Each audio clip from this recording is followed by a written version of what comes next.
pagiku cerahku, matahari bersinar, ku gendong tas merahku di pundak. Selamat pagi semua, ku nantikan dirimu di depan kelasmu. Beberapa orang teman kalian untuk presentasi. Ada Kristi, Ariani, ada Jessica, dan ada cerita sejarah. Mohon kepada teman-teman yang lain untuk bisa menanggapi atau bertanya atau berkontribusi apa yang menjadi pembicaraan Nyatanya diri silakan. buatku marah, namun segala berikan. Baik, assalamualaikum warahmatullahi wabarakatuh. Saya Cantika Briliansena dari kelas 11 IPA 1. Pada kesempatan hari ini saya akan menjelaskan atau mempresentasikan materi mengenai teks cerita sejarah. Yang pertama kita langsung saja pengertian dari teks cerita sejarah, yaitu teks yang di dalamnya menceritakan suatu fakta atau kejadian masa lalu mengenai sesuatu yang bernilai sejarah. Pembagian teks cerita sejarah, ada teks cerita sejarah fiksi dan non fiksi. Teks cerita sejarah fiksi yaitu teks cerita sejarah yang tidak nyata, contohnya biografi, autobiografi, cerpen, novel, romansa, dan dongeng atau dan legenda. Sedangkan teks cerita sejarah non-fiksi adalah teks cerita sejarah yang berisi fakta atau kejadian nyata, contohnya biografi, autobiografi, catatan sejarah, dan sebagainya. Yang ketiga, kita akan masuk pada unsur-unsur teks cerita sejarah. Sebelumnya saya akan menceritakan suatu cerita sejarah yang ada di Lombok, tepatnya di Lombok Tengah, yaitu cerita Putri Mandalika. Pada zaman dulu terdapat sebuah kerajaan di Lombok yang dipimpin oleh seorang raja yang bernama Tonjang Beru dan permaisurinya yang bernama Dewi Seranting. Kerajaan tersebut dipimpin oleh seorang raja adil dan bijaksana. Tidak heran mengapa rakyatnya sangat cinta padanya. Di dalam sebuah kerajaan yang sangat tentram dan damai, tidak lama kemudian raja dan ratu melahirkan seorang putri yang bernama Putri Mandalika. Putri Mandalika tak hanya cantik parasnya, namun juga memiliki kepribadian yang luhur. Setelah kelahiran Putri Mandalika, berita tersebut menyebar luas hingga ke semua negeri, sampai kepada kerajaan-kerajaan yang ada di Pulau Lombok. Pangeran yang berada di seluruh kerajaan tersebut mendengar berita tentang kelahiran Putri Mandalika yang tak hanya cantik parasnya, namun juga memiliki kepribadian luhur. Itu menyebabkan keinginan para pangeran untuk mengajukan lamaran terhadap putri tersebut. Setelah itu, para pangeran dari penjuru negeri mendatangi kerajaan Putri Mandalika dan berniat untuk melamarnya.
Pantai Kuta, dia bersemedi di atas batu karang. Dia memohon petunjuk dari Yang Maha Kuasa. Lalu pada besoknya lagi, para pangeran dan semua rakyat kerajaan sudah berkumpul di tepi pantai Seger. Kemudian sang putri Mandalika dan orang tuanya pergi menghampiri mereka. Lalu sang putri meminta kepada pangeran untuk tidak memperebutkannya lagi, karena sang putri tidak mau terjadi perpecahan hanya karena memperebutkan dirinya. Lalu sang putri berdiri di atas batu karang dan terjun ke dalam air laut, dan seketika berubah menjadi nyale yang berwarna-warni. Sang putri berkata, "Aku ingin dimiliki oleh kalian semua. Jangan ada yang memperebutkanku. Aku ingin bermanfaat bagi kalian semua." Karena itu sang putri berubah menjadi nyale, dan nyale itu menjadi sumber makanan bagi semua rakyat di kerajaan. Begitulah akhir cerita Putri Mandalika. Kita masuk pada kita akan mengidentifikasi unsur intrinsik yang terdapat pada cerita tersebut. Yang pertama, temanya. Tema adalah isi pokok dalam cerita. Isi pokok cerita dalam cerita Putri Mandalika adalah yaitu pengorbanan seorang putri tanpa pamrih untuk kesejahteraan rakyat dan kerajaan. Yang kedua, penokohan. Ada tiga tokoh penting dalam cerita tersebut. Yang pertama, Raja Tanjung Beru dan Putri Mandalika, serta ibu dari Putri Mandalika yaitu Dewi Seranting. Putri Mandalika memiliki kepribadian yang luhur dan parasnya yang cantik. Ibunya juga adalah seorang yang penyayang, serta ayahnya juga seorang yang penyayang, adil dan bijaksana. Jadi bisa disimpulkan bahwa tiga tokoh tersebut memiliki adalah tokoh yang protagonis atau tokoh baik. Selanjutnya di dalam cerita tersebut juga ada tokoh yaitu pangeran-pangeran. Pangeran-pangeran tersebut memiliki watak bermacam-macam. Ada yang angkuh, ada yang sombong, ada yang ceroboh. Jadi bisa dikatakan pangeran-pangeran tersebut adalah tokoh antagonis atau tokoh jahat. Kemudian kita masuk pada unsur yang ketiga, yaitu alur. Alur dari cerita tersebut adalah alur maju.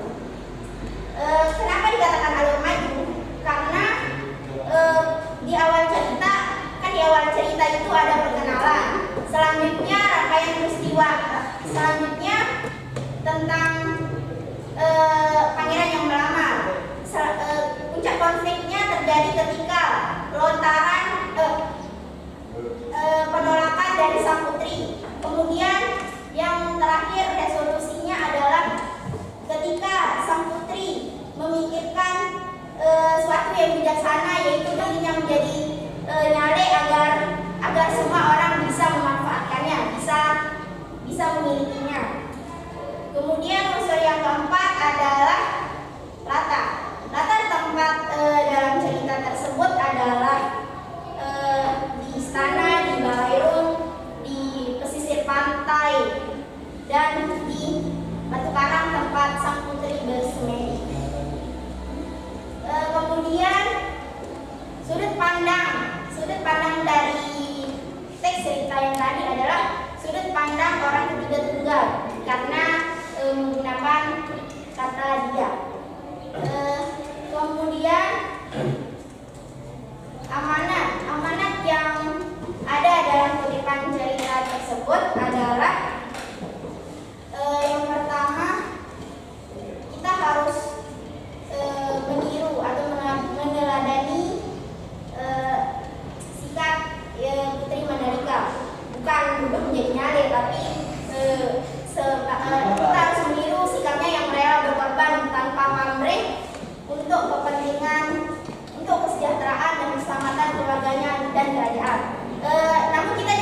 mencontoh perilaku dari ayah sang putri, yaitu tidak memaksakan kehendak dan memberikan wewenang sepenuhnya kepada Putri Mandalika untuk memilih pasangan atau memilih pangeran.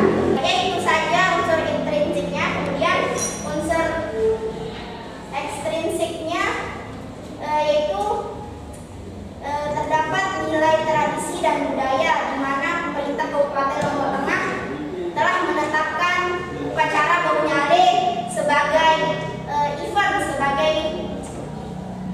sebagai aset budaya yang penyelenggaraannya menjadi event budaya nasional. Baik, itu saja yang dapat saya sampaikan. Mungkin teman-teman akan melengkapi atau memberi saran, memberi kritik atau mungkin bertanya. Silahkan. Bertanya atau menanggapi? Atau sudah cukup? Cukup puas dengan apa yang Terima kasih untuk teman-teman semua.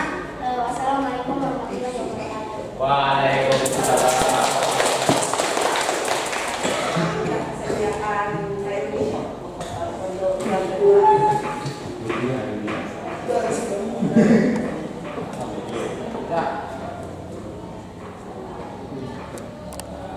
Assalamualaikum warahmatullahi wabarakatuh.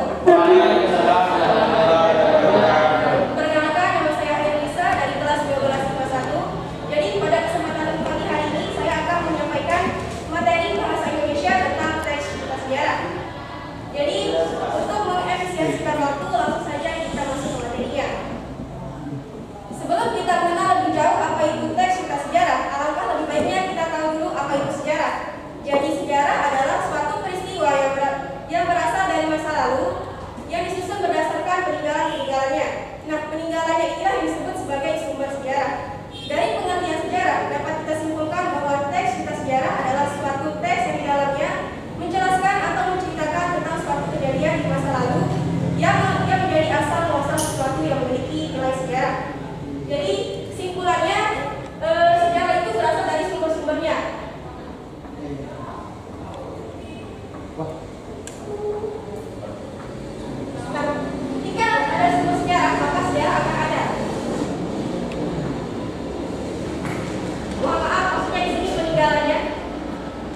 Mohon maaf mungkin katanya agak sedikit kasar, tapi memang inilah kenyataannya.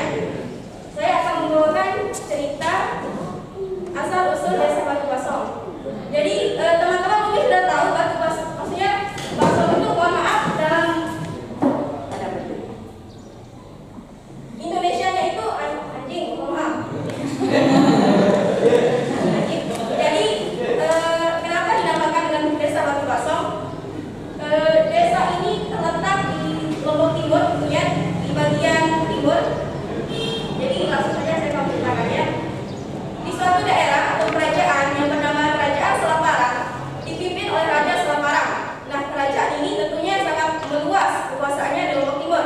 Hampir seluruh Lombok dikuasai oleh Kerajaan Selat Parang. Nah, Raja Selat Parang ini terkenal dengan kesaktian, kewibawaan dan keadilannya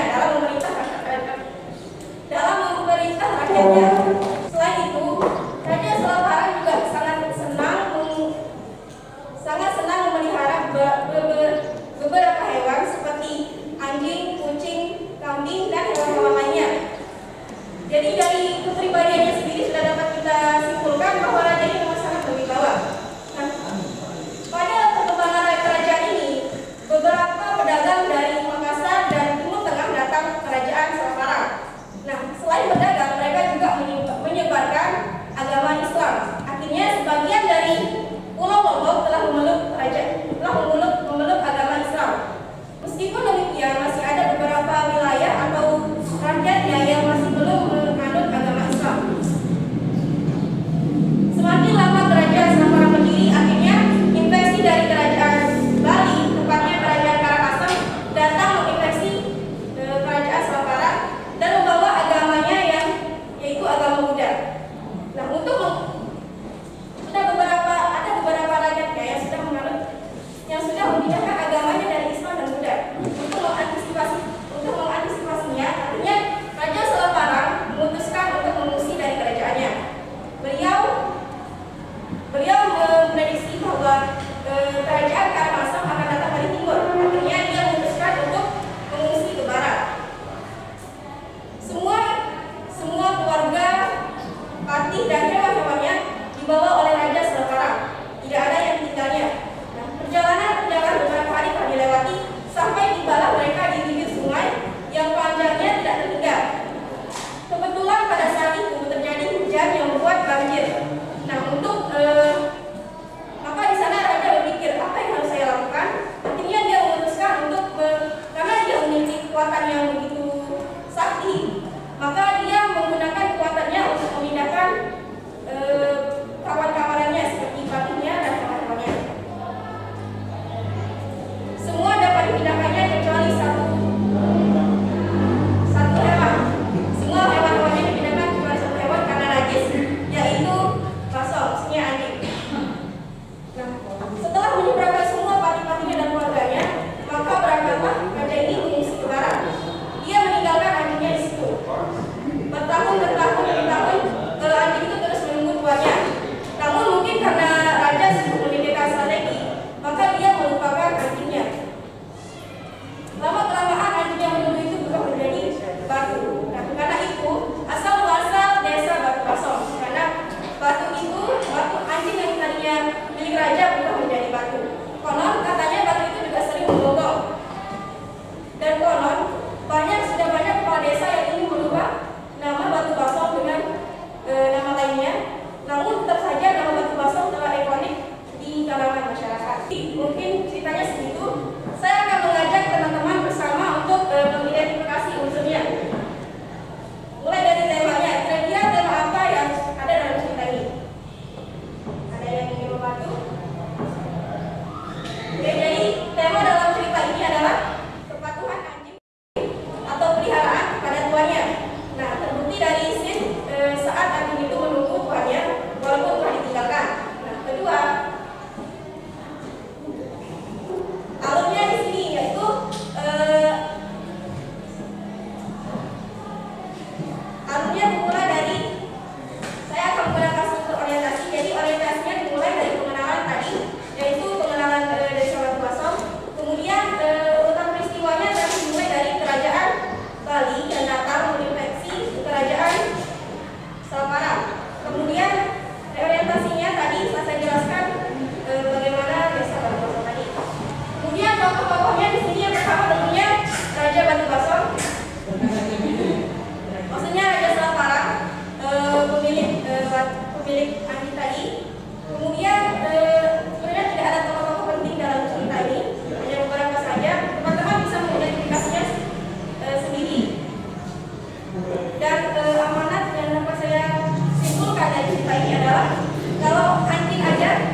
yang terkait dengan teks cerita sejarah.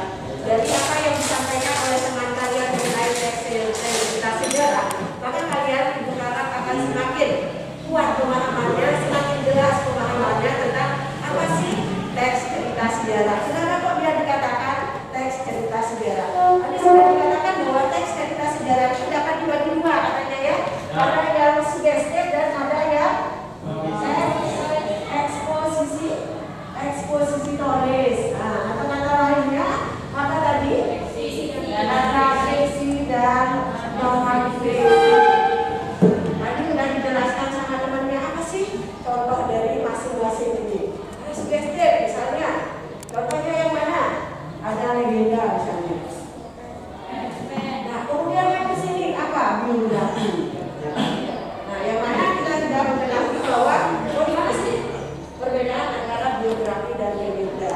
Legenda itu adalah cerita rakyat yang dianggap benar ya oleh masyarakat setempat ya, yang dianggap benar keberadaannya oleh masyarakat. Seperti tadi ada legenda yang dibawakan oleh pembicara satu yaitu Cantika ya, berbicara tentang legenda Putri Nyale atau Putri Mandalika Nyale ya. Nah, kemudian oleh Hairwisha tadi berbicara tentang legenda asal mula terjadinya desa Batu Kaso. Ini balik ya Cantika ya? Balik tadi. Mungkin karena lihat pas saja ya. Oke, tetapi secara keseluruhan penampilan kalian luar biasa. Terus Cerah, matahari bersinar, ku gendong tas merahku di pundak. Selamat pagi semua,